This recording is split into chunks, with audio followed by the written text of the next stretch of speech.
అనగనగా ఒక పెద్ద పండ్ల తోట. ఆ తోటలో ఒక ముసలి కోతి, దాని పిల్లలు నివసిస్తుండేవి. ఆ ముసలి కోతి రోజంతా చెట్లకు నీళ్లు పోస్తూ, ఎండిపోయిన ఆకులు తీసేస్తూ చాలా కష్టపడేది. కాని ఆ చిన్న కోతులు మాత్రం ఎప్పుడూ ఏ పని చేయకుండా హాయిగా చెట్ల మీద ఆడుకుంటూ నిద్రపోతూ ఉండేవి.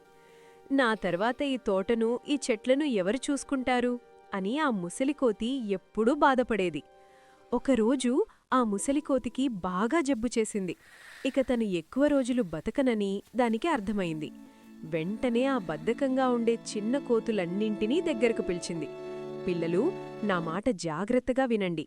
నేను మన తోటలో ఈ చెట్ల కింద భూమిలో బోలెడంత బంగారం దాచిపెట్టాను. నాకేమైనా జరిగితే ఆ బంగారాన్ని తవ్వి తీసుకోండి. మీ జీవితాంతం ఆ బంగారంతో సుఖంగా బతుకుతారు అని చెప్పి కన్నుమూసింది. ఆ మాట వినగానే ఆ చిన్న కోతులకు ఎక్కడిలేని ఆనందమొచ్చేసింది. వావ్! మన తాతయ్య మనకోసం భూమిలో బంగారం దాచిపెట్టాడా? ఇక మనకు తిరుగులేదు అని సంబరపడిపోయాయి. మరుసటి రోజే ఆ కోతులన్నీ చేతికొక కర్ర తీసుకుని తోటలో ఉన్న చెట్ల కింద భూమినంతా తవ్వడం మొదలుపెట్టాయి.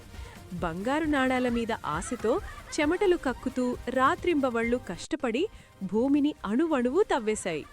కాని పాపం, ఎంత తవ్వినా వాళ్లకు ఒక్క బంగారు నాణెం కూడా దొరకలేదు. వాళ్ళకి చాలా కోపమొచ్చింది. తాతయ్య మనకు అబద్ధం చెప్పాడు, ఇక్కడ ఎలాంటి బంగారమూ లేదు, అనవసరంగా కష్టపడ్డాం అని నిరాశగా కూలబడిపోయాయి. కాని కొన్ని రోజులు గడిచేసరికి ఒక అద్భుతం జరిగింది. ఆ కోతులు భూమిని లోతుగా తవ్వడం వల్ల ఆ పండ్ల చెట్లకు బాగా బలం చేకూరింది. వర్షం పడినప్పుడు నీరు లోపలికి వెళ్లి చెట్లు పచ్చగా కళకళలాడాయి. ఎప్పుడో లేనంతగా ఆ చెట్ల నిండా ఎర్రటి, లావుపాటి పండ్లు గుత్తులు గుత్తులుగా కాశాయి. ఆ అద్భుతమైన పండ్లను చూసి అడవిలోని జంతువులన్నీ అక్కడికి వచ్చి వాటికి బదులుగా బోలెడంత ఆహారమిచ్చి ఆ పండ్లను తీసుకెళ్లాయి. అప్పుడు ఆ కోతులకు అసలు నిజం అర్థమైంది. తమ తాతయ్య చెప్పిన బంగారం భూమిలో లేదు, తాము చేసిన కష్టంలో ఉందని తెలుసుకున్నాయి. కష్టపడితే వచ్చే ఫలితమే నిజమైన బంగారమని గ్రహించి అప్పటినుండి బద్ధకాన్ని వదిలేసి తోటను జాగ్రత్తగా చూసుకోసానేయి. చూశారా ఫ్రెండ్స్, కష్టపడకుండా ఏదీ రాదు. మనం చేసే కష్టమే మనకు నిజమైన అదృష్టాన్ని, బంగారాన్ని ఇస్తుంది. ఈ కథ మీకు నచ్చిందా?